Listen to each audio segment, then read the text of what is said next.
Hello student, मैं वरुण कुमार और आप लोग को मेरे यूट्यूब चैनल ऑलबर्ट कोचिंग सेंटर में स्वागत है। देखिए, यह अध्याय 3 आज शुरू हुआ है और देखिए इसमें पहले पूरा वीडियो को समझिएगा, क्योंकि पूरा वीडियो समझने के बाद ही, पूरा वीडियो देखने के बाद ही समझ में आएगा कि समझ में आ रहा है या नहीं आ रहा है। और यदि समझ में नहीं आएगा तो कमेंट कीजिएगा, हम कमेंट के अनुसार समझाएंगे।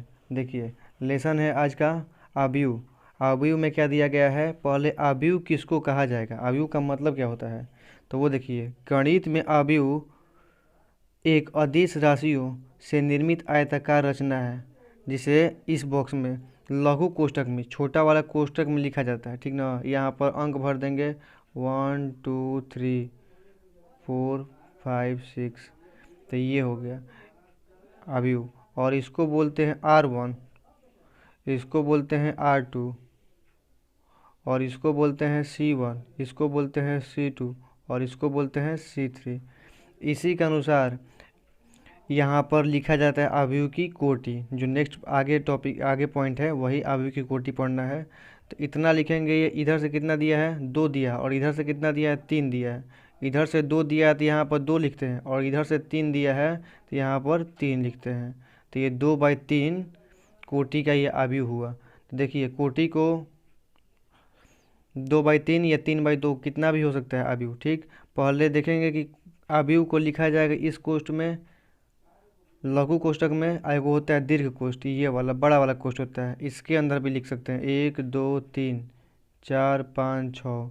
तो ये भी क्या कहलाएगा, ये भी कहलाएगा 2/3 का ही कहलाएगा, क्योंकि इसमें 2 गो रो है और 3 गो कॉलम है, इसलिए ये भी कहलाएगा 2/3 का।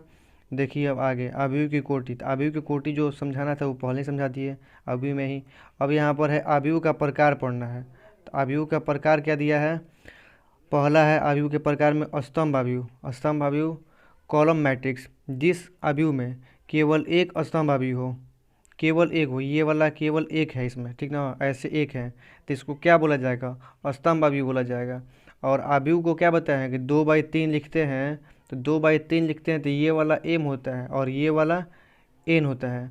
तो एम को क्या बोलते हैं, ये एम है ये। तो एम दर्शाता है ये पंक्ति, एम पंक्ति दर्शाता है, और एन दर्शाता है स्तंभ। ठीक, तो उसी के अनुसार यहाँ पर हम लिखे हैं क्या, यहाँ पर हम लिखे हैं, यहाँ पर लिखे हैं 3/1। ऐसे कितना 1 2 3, ये 3 है, और ऐसे देखेंगे तो 1 है, तो इसलिए यहाँ पर क्या लिखे हम 3/1 लिखे हैं। और ये स्तंभ आव्यूह है, तो स्तंभ आव्यूह का व्यापक रूप क्या होता है, तो व्यापक रूप होता है AIJ। हाई AIJ दर्शाता है अवयव, मतलब ये इसके अंदर लिखे हम क्या, A I और J लिखे हैं, तो ये दर्शाता है अवयव AIJ। और ये जो बाहर लिखा गया है M/, लिखा गया है 1, तो ये दर्शाता है कोटि। ठीक, और ये 3/1 दर्शा रहा है कि ये स्तंभ आव्यूह है। ठीक, अब देखिए आगे, आगे क्या है, पंक्ति आव्यूह। पंक्ति आव्यूह में क्या दिया गया है कि जिस आव्यूह में केवल एक पंक्ति आव्यूह हो उसे कहते हैं पंक्ति आव्यूह। देखिए, इसमें केवल एक हो, ऐसे केवल कितना है, एक है, और ऐसे कितना 1 2 3 4 गो हो गया। तो 4 गो हो गया, तो इसको क्या लिखेंगे, इसको लिख देंगे 1/4 लिख देंगे। तो क्या हो गया, पंक्ति आव्यूह का व्यापक रूप हो जाएगा AIJ, और 1/n हो जाएगा, क्योंकि M/n होता है। तो ये क्या हो गया, इसमें स्तंभ हो गया 1, तो ये इसका मान क्या हो गया 1, तो M इक्वल हो गया 1 हो गया। तो 1 हो गया, तो M की जगह पर 1 रख देंगे, तो 1 × n हो जाएगा, और 1 × n हो गया, तो ये क्या हो जाएगा, किसका व्यापक रूप हो जाएगा, पंक्ति आव्यूह का व्यापक रूप हो जाएगा। देखिए आगे, अब देखिए वर्ग आव्यूह। वर्ग आव्यूह में स्क्वायर मैट्रिक्स, जिस आव्यूह में पंक्तियों और स्तंभों की संख्या क्या हो जाए, समान हो जाए। जैसे हम पढ़े थे स्तंभ आव्यूह पढ़े थे, क्या पढ़े थे, M/1 पढ़े थे, पंक्ति आव्यूह पढ़े 1/n पढ़े। अब क्या है, ये वर्ग आव्यूह है, तो वर्ग आव्यूह में क्या हो जाएगा, वर्ग आव्यूह कहा जाएगा जिसमें पंक्ति और स्तंभ की संख्या क्या हो जाएगा, समान हो जाएगा। जैसे M/n लिखते हैं, तो इसमें लिख दिया जाएगा M = n, लिख दिया जाएगा क्या, M = n, इसमें किसमें, वर्ग आव्यूह में M = n हो जाएगा, तो वो हो जाएगा वर्ग आव्यूह। और वर्ग आव्यूह में जैसे यहाँ पर लिखेंगे आव्यूह को, तो आव्यूह को लिखेंगे 2/2 लिखेंगे, 3/3 लिखेंगे, 4/4 लिखेंगे। लेकिन 12th क्लास तक पढ़ना है 3/3 ही तक, 2/2 आएगा क्वेश्चन में और 3/3 का आएगा वर्ग अवयव। तो वर्ग अवयव का क्या होता है, वर्ग अवयव का होता है व्यापक रूप ए आई जे m/n, m/m हो जाता है, मतलब ये दोनों क्या हो जाता है, इक्वल हो जाता है, इसीलिए यहाँ पर m/n, जैसे यहाँ पर 2/2 लिख दिया गया है, 3/3 लिखा गया है, वैसे ही m/m हो जाएगा। ठीक है, अब देखिए विकर्ण अवयव। विकर्ण अवयव में क्या बोला है, विकर्ण अवयव को बोलते हैं डायगोनल मैट्रिक्स। जिस अवयव में विकर्ण के अतिरिक्त अन्य अवयव शून्य हो तो उस अवयव को कहते हैं विकर्ण अवयव। और विकर्ण में जो होगा, ये विकर्ण जो है, ये विकर्ण है ना ये, तो इसका मान अलग अलग हो सकता है, इसका मान अलग अलग होगा। जैसे यहाँ पर दिया है विकर्ण में -1.5, यहाँ पर दिया है 2.1 और यहाँ पर दिया है 1.3, तो ये विकर्ण है। तो विकर्ण का जो अवयव होगा वो भिन्न भिन्न होगा, लेकिन विकर्ण के अतिरिक्त जितने भी अवयव होंगे वो क्या होंगे, 0 0 होंगे। तो 0 0 होंगे, तो यहाँ पर 0 0 लिख दिए हैं हम, इसमें भी 0 0 लिखे हैं, इसमें भी 0 0 लिखे हैं, तो इसी को कहा जाएगा क्या, विकर्ण अवयव कहा जाएगा। ये भी 2/2 का है, ठीक, और ये 3/3 का अवयव है। ये 2/2 का है, ये 3/3 का है, और ये 2/2 का अवयव है। अब देखिए अगला क्या है, अदिश अवयव।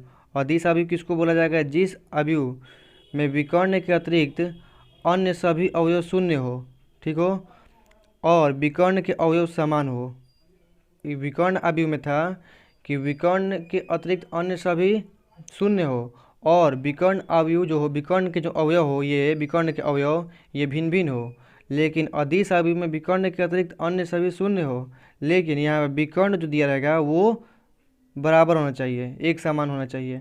जैसे यहाँ पर क्या लिखे हैं अदिश अवयव में, अदिश अवयव में हम लिखे हैं ना, अदिश अवयव में लिखे हैं -1 और नीचे -1, तो ये विकर्ण हो गया, दोनों इक्वल हो जाएगा। विकर्ण ऐसे भी होता है, विकर्ण ऐसे भी होता है, लेकिन अवयव में ये वाला विकर्ण का यूज नहीं है। हमेशा विकर्ण अवयव में हम ये वाला विकर्ण का, ठीक है, लेफ्ट से राइट आएंगे, ठीक। तो इसी अवयव मतलब इसी विकर्ण का यूज में अवयव में हम लोग को पढ़ना है, आगे एक्स्ट्रा नहीं पढ़ना इसमें। और ऐसा होता भी नहीं है कि ये बोल दे कि ये वाला अवयव में ये वाला विकर्ण हो जाएगा। आगे भी लेसन में मतलब अगला भी क्लास में जाएंगे, ग्रेजुएशन में जाएंगे, तो ये कभी नहीं आएगा पढ़ने के लिए। देखिए अब तत्समक अवयव, तत्समक अवयव क्या बोला है, तत्समक अवयव है जिस अवयव में विकर्ण के अतिरिक्त अन्य सभी अवयव शून्य हो, और अन्य सभी अवयव शून्य और विकर्ण जो होगा उसका मान, उसका अवयव 1 होना चाहिए। यहाँ पे देखिए 1 हो गया है, 1 0 0 1, तो इसको बोलते हैं तत्समक अवयव। यहाँ भी दिया गया 1 0 0 0 1 0 0 0 1, तो इसको बोलेंगे हम तत्समक अवयव। ये 3/3 का है, ठीक। और तत्समक अवयव को हम आई से सूचित करते हैं, कैपिटल आई से सूचित करते हैं, ठीक है। तत्समक अवयव किसको कहते हैं, जिसमें विकर्ण के अतिरिक्त अन्य सभी अवयव शून्य हो और विकर्ण वाला अवयव 1 हो, तो उसे बोलते हैं तत्समक अवयव। अब देखिए लास्ट अवयव का प्रकार, शून्य अवयव। शून्य अवयव किसको बोला जाएगा, जिस अवयव के सभी अवयव शून्य हो। जिस अवयव के अवयव को हम लिखते हैं, ये दीर्घ कोष्ठक इसको बोलते हैं, और इसको बोलते हैं छोटा कोष्ठक। इस कोष्ठक में लिखे या ये बड़ा वाला कोष्ठक में लिखे तो उसको अवयव ही पढ़ा जाएगा। तो यहाँ पर दिया गया बड़ा वाला कोष्ठक में, तो ये 2/2 का है, तो 2/2 का है, लेकिन इसका सारा अवयव 0 है, तो सारा अवयव 0 है, तो इसको हम बराबर 0 कर देंगे। यहाँ भी ये भी क्या है, 1/2 के रूप में है, ये तो 1/2 के रूप में है। इसका कोटि क्या है, 1/2 है, तो 1/2 है, तो इसको हम इस अवयव के अंदर सारा अवयव 0 है, तो इसलिए इसको लिख देंगे क्या, हम इक्वल 0 लिख देंगे, ठीक है। अब देखिए ये कंप्लीट हुआ, आगे देखिए।